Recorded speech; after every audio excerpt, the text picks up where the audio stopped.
दोस्तों कैसे हैं आप सभी। आशा करती हूँ आप सभी बहुत अच्छे हैं और अपना ख्याल रख रहे हैं। राधा रानी अपनी कृपा आप सब पर बनाए रखें।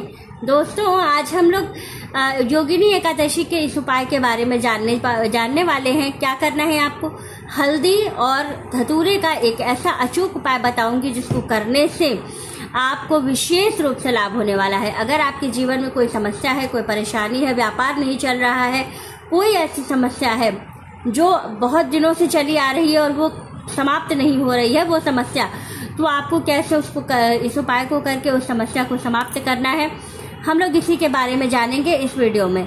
तो चलिए जान लेते हैं कि क्या करना है, कैसे। और जो ये उपाय सारी चीजें मैं बताने वाली हूँ ये पंडित प्रदीप मिश्रा जी गुरु जी ने अपनी वीडियो में बताया है, अपने प्रवचन में बताया है, जो मैं आपको बताने वाली हूँ। तो विशेष रूप से आप इसको बहुत ध्यान से सुनिएगा, पूरी वीडियो को देखिएगा, जिससे कि आपको सारी चीजें अच्छे से समझ में आए कि आपको क्या करना है।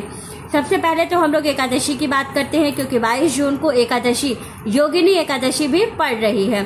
और योगिनी एकादशी का मतलब ये है कि जैसे कि मैं आपको एक चीज बता दूं कि योगिनी एकादशी पर आपको विशेष रूप से क्या करना है कि ये जो एकादशी है ये आषाढ़ मास के कृष्ण पक्ष की एकादशी होती है। इसमें आपको विशेष रूप से क्या करना होता है कि आप सुबह से शाम तक के सारे नियम जान लेंगे तो बहुत अच्छा रहेगा। कि आप पहले सुबह सवेरे स्नान करके ब्रह्ममुहूर्त में हरि विष्णु जी की पूजा करनी होती है। हरि विष्णु जी की पूजा करने के बाद फिर आपको पूरे दिन का व्रत रखना है। व्रत रखने के बाद अब आपको विशेष रूप से एक कार्य करना है शाम के समय शंकर जी को प्रसन्न करना है। और साथ ही आपको एक कार्य और करना है कि दहलीज का पूजन, जो कि बहुत जरूरी है। दहलीज पूजन, बिना दहलीज पूजन के आपका जो व्रत है वो पूरा नहीं होता और एकादशी की पूजा और व्रत विधि पूरी नहीं मानी जाती है। तो इसलिए आपको दहलीज की पूजा भी जरूर करनी होती है, क्योंकि आप हरि विष्णु जी की पूजा तो दिन में करके उनको प्रसन्न कर लेते हैं, लेकिन शाम के समय जब आप प्रदोष काल में भोलेनाथ की पूजा करते हैं तो साथ ही महालक्ष्मी की पूजा भी बहुत जरूरी हो जाती है। जब हम दहलीज की पूजा करते हैं तो महालक्ष्मी को प्रसन्न करते हैं। एकादशी के दिन हरि विष्णु को प्रसन्न करने के साथ ही जब हम लक्ष्मी जी की पूजा या दहलीज की पूजा करते हैं तब महालक्ष्मी भी प्रसन्न होती हैं और वो हमारे घर पर आने लगती हैं। तो धन की स्थिति को अच्छा करने के लिए प्रत्येक एकादशी आपको दहलीज का पूजा जरूर करना चाहिए। अब विशेष रूप से हम लोग बात कर लेते हैं कि करना क्या है।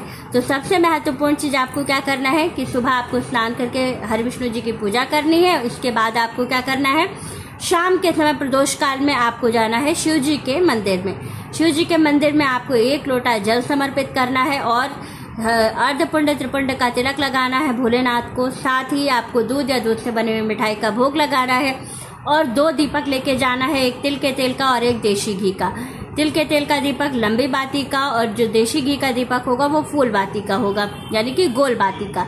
दोनों दीपक आपको शिव जी के सामने प्रज्वलित करना है। और साथ ही अब उपाय करना है धतूरा और हल्दी का। ये उपाय आपको कैसे करना है, तो जो धतूरा है उसको क्या करना है, हल्दी में पूरी तरह से आपको डिप कर लेना है और वो पूरा का पूरा धतूरा आपको शिव जी पे समर्पित कर देना है। और जो हल्दी है, जो पिसी हुई हल्दी आप लेकर के जाएगा, वो अशोक सुंदरी वाले स्थान पर थोड़ी सी हल्दी भी आप जरूर चढ़ाइएगा।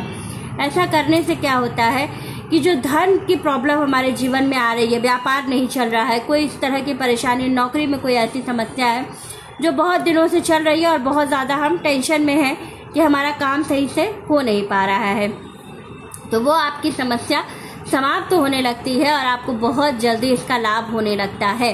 तो ये उपाय आप एकादशी पर जरूर कीजिएगा। उसके बाद आपको क्या करना है, शिव मंदिर से अपने घर आना है और जो हल्दी आप लेकर के गए थे उसी से अपने चौखट पे पूरा ऐसे करके लगा देना है हल्दी को। और घर के दोनों तरफ आपको स्वास्तिक बनानी है। घर के मुख्य द्वार के चौखट पर दोनों तरफ आपको स्वास्तिक बनानी है और स्वास्तिक बना करके स्वास्तिक के ऊपर 2 दीपक आपको दोनों तरफ मुख्य द्वार के जला देना है और मुख्य द्वार पर नतमस्तक होते हुए अपने घर के अंदर प्रवेश करना है। इतना करने मात्र से आपको इतनी जल्दी लाभ होगा, महालक्ष्मी इतनी जल्दी प्रसन्न होंगे कि आपके जीवन में जो धन की समस्या है वो समाप्त होने लगेगी। दूसरी चीज ये है कि अगर आप कोई इस तरह की कोई परेशानी है जिससे कि आप परेशान हो रहे हैं तो वो भी आपकी समस्या समाप्त होने लगती है। अब एक चीज और बता दूं कि बहुत से लोग क्वेश्चन कर रहे हैं कि हम पारण कब करेंगे। तो देखिए, क्योंकि एकादशी के दिन ही सुबह 7:13 के बाद से जो है द्वादशी लग जा रही है, लेकिन सूर्योदय के समय में एकादशी होने पर एकादशी जो है 22 तारीख की मान्य है। तो आप क्या करिएगा कि 23 तारीख को सुबह सवेरे सूर्योदय के बाद आप स्नान करके और व्रत का पारण आप कर सकते हैं। तो पारण का कोई समय ऐसा कोई सुनिश्चित नहीं है, जब भी आप सुबह सूर्योदय के पहले आप उठ जाइए, स्नान कर लीजिए और हरि विष्णु जी की पूजा करके दान करने के बाद जब सूर्योदय हो जाए तो आप जो है व्रत का पारण कर सकते हैं। तो वीडियो अच्छी लगी हो, जानकारी अच्छी लगी हो तो वीडियो को लाइक, शेयर और सब्सक्राइब जरूर कीजिएगा। राधे राधे दोस्तों।